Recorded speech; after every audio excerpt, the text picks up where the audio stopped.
Assalamualaikum warahmatullahi wabarakatuh.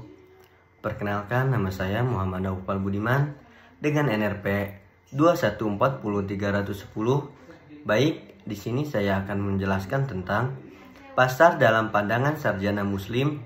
1. Mekanisme pasar menurut Abu Yusuf. 2. Evolusi pasar menurut Al-Ghazali. 3. Pemikiran Ibnu Taimiyah. Dan yang terakhir, mekanisme pasar menurut Ibnu Khaldun. 1. Mekanisme pasar menurut Abu Yusuf 731 sampai dengan 798 Masehi. Pemikiran Abu Yusuf tentang pasar dapat dijumpai dalam bukunya, yaitu Al-Hojaj. Selain membahas prinsip-prinsip perpajakan dan anggaran negara yang menjadi pedoman Kekhalifahan Harun al-Rasyid di negara Baghdad, buku ini juga membicarakan beberapa prinsip dasar mekanisme pasar.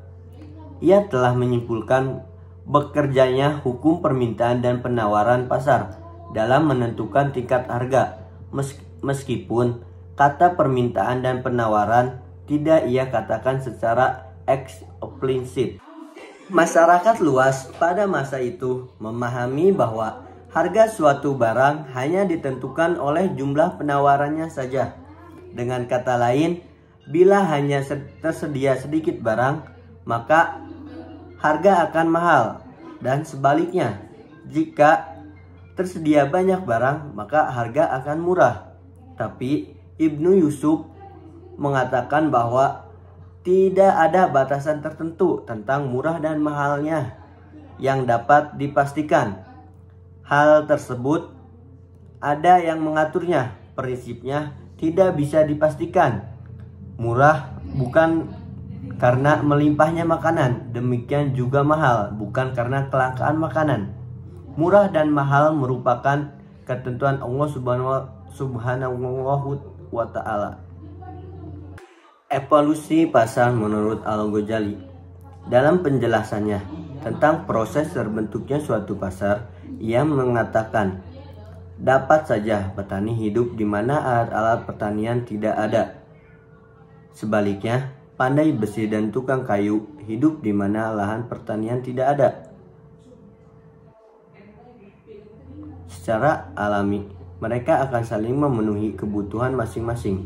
Dapat saja terjadi tukang kayu membutuhkan makanan, tetapi petani tidak membutuhkan alat-alat tersebut.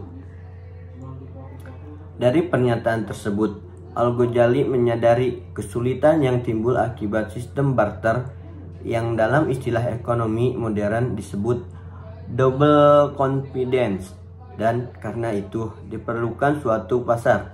Selanjutnya, ia juga memperkirakan kejadian ini akan berlanjut dalam skala yang lebih luas, mencakup banyak daerah atau negara.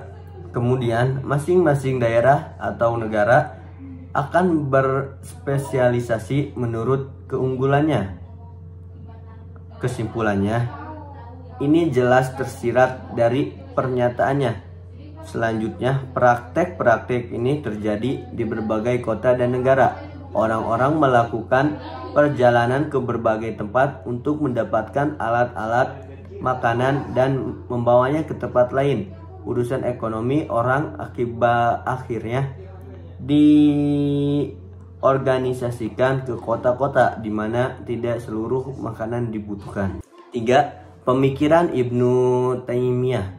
Ibnu Taimiyah berpendapat bahwa kenaikan harga tidak selalu disebabkan oleh ketidakadilan dari para pedagang ataupun penjual, sebagaimana banyak dipahami oleh orang pada waktu itu. Ia menunjukkan bahwa harga merupakan hasil interaksi hukum permintaan dan penawaran yang terbentuk karena sebagai faktor yang kompleks. Dalam hal ini, Ibnu Taimiyah membantah anggapan dengan mengatakan naik dan turunnya harga tidak selalu disebabkan oleh adanya ketidakadilan dari beberapa bagian pada transaksi. Terkadang penyebabnya adalah defisiensi dalam produksi atau penurunan terhadap barang yang diminta atau tekanan pasar. Oleh karena itu, jika permintaan terhadap barang-barang tersebut menaik, sementara ketersediaan penawaran menurun, maka harganya akan naik, dan sebaliknya, jika ketersediaan barang-barang menaik dan permintaan terhadapnya menurun, maka harga barang tersebut akan turun juga. Kelangkaan dan kelimpahan barang mungkin bukan disebabkan oleh tindakan sebagian orang.